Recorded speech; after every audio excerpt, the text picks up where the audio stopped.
मेरी आने वाली नस्लें तेरे इश्क में बचे।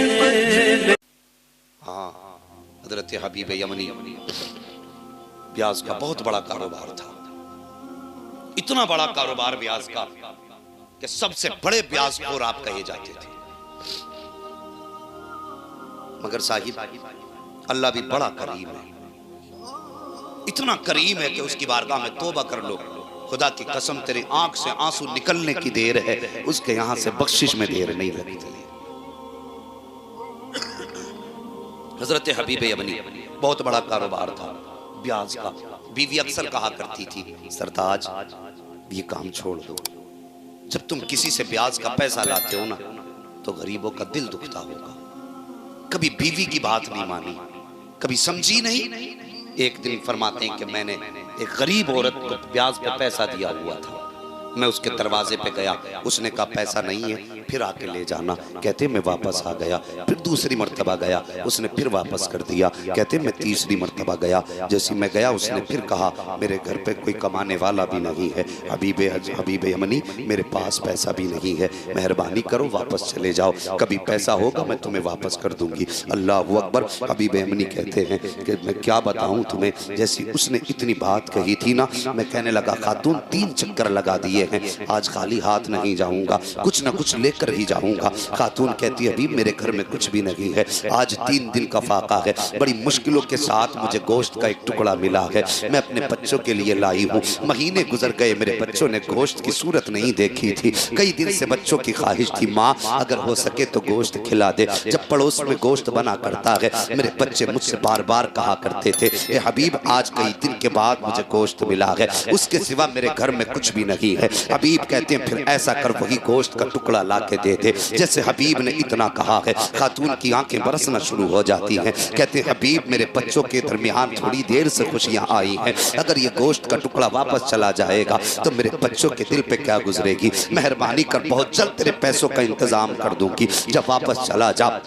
हबीब यमनी कहते हैं मैंने उसकी एक ना सुनी, मैंने कहा मैं पैसे लेने आया हूँ, कुछ ना कुछ लेकर के जाऊंगा। अल्लाह अकबर। हबीब यमनी ने इतना कहा, खातून कहती है हबीब माफ कर वापस चला जा। जैसी कहती है कि मैं हबीब ने गोश्त की सिफारिश की, मुझसे जिद की, मैंने कहा हबीब ना कर ऐसा। आप फरमाते कि मैंने नहीं माना, अंदर गया, मैंने गोश्त के टुकड़े पे हाथ डाला, जब लेके चलने लगा बच्चे माँ के कदमों से लिपट गए, रो के कहने लगे माँ क्या आज भी गोश्त नहीं खा पाएंगे, ए माँ क्या आज भी हम गोश्त के लायक नहीं रह गए हैं। हबीब यमनी फरमाते खातून तड़प गई, रोने लग जाती है इतना सुन के। हबीब कहते मैंने उसकी एक ना सुनी, उसने 1000 मन्नतें की, हाथ जोड़े पैर पकड़े, मैंने धक्का दिया, घर आ गया, अपनी बीवी से कहा बीवी जरा गोश्त बना दे। कहते मेरी बीवी ने गोश्त बनाने के लिए रखा, उससे पहले मुझसे कहा हबीब ये लाए कहां से हो। कहने लगे फलां के घर पैसे लेने गया था, लेकिन पैसे न मिल सके तो गोश्त उठा करके ले आया हूँ। कहते मेरी बीवी मुझसे कहने लगी हबीब गुनाहों से तौबा कर ले,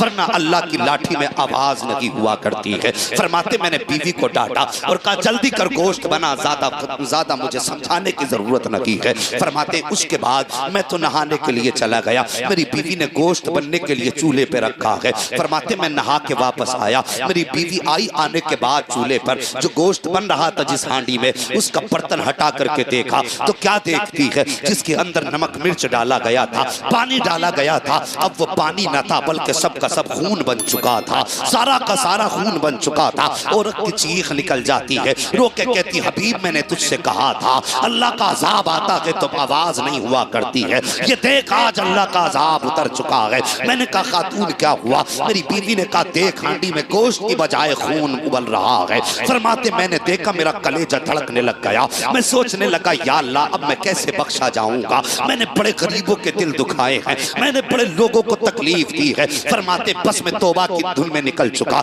अल्लाह वाले की तलाश में जा रहा था, है कोई जो मुझे तौबा करा दे। फरमाते जब मैं रास्ते से गुजर गुजर के जा रहा था, बच्चे खेल रहे थे छोटे छोटे, मुझे दूर से आते देखा। मेरा पाप इतना बड़ा था, मेरा गुनाह इतना बड़ा था कि बच्चे दूर से देख के कहते हैं, ए बच्चों रास्ता खाली कर दो, वो देखो हबीब यमनी आ रहा है, इतना बड़ा पापी है, अगर इसके दामन से लगने के बाद हवा हमें लग जाएगी तो हम भी जहन्नमी बना दिए जाएंगे। जैसी बच्चों ने इतनी बात कही है, हबीब यमनी तड़पने लग जाते हैं, रो के कहते हैं, ए परवरदिगार, मैं तेरा बंदा इतना बड़ा पापी हूँ कि तेरी बंदे ये आज मेरे गुनाह से इतनी नफरत कर रहे हैं कि मेरे दामन से लगने वाली हवा से इज्तिनाब कर रहे हैं। अब बेकरारी का आलम है हबीब के दिल में, दिल उथल पुथल हो रहा है, दिल की दुनिया बदल चुकी है। तलाश में निकले हैं अल्लाह वाले के, ओ खुदा की कसम एक अल्लाह वाले की चौखट पे पहुंचे हैं, कदम पकड़ के कहते हैं खता हो गई है, सारी जिंदगी रब की नाफरमानी में गुजार दी है,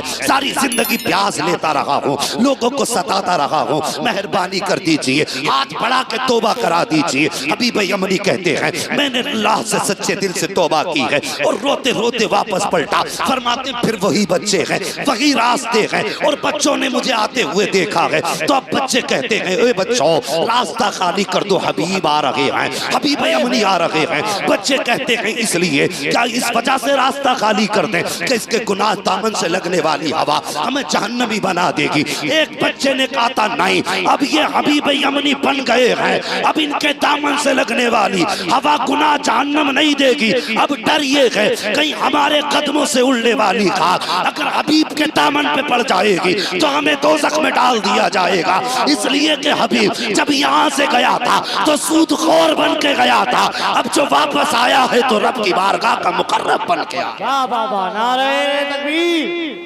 नारे रिसालत, नारे होशियत, उलमाए अहले सुन्नत, मसलके आला हजरत, फैज़ाने आला हजरत, फैज़ाने औलिया इकराम, मुफ्ती हम्माद रज़ा मुरादाबादी।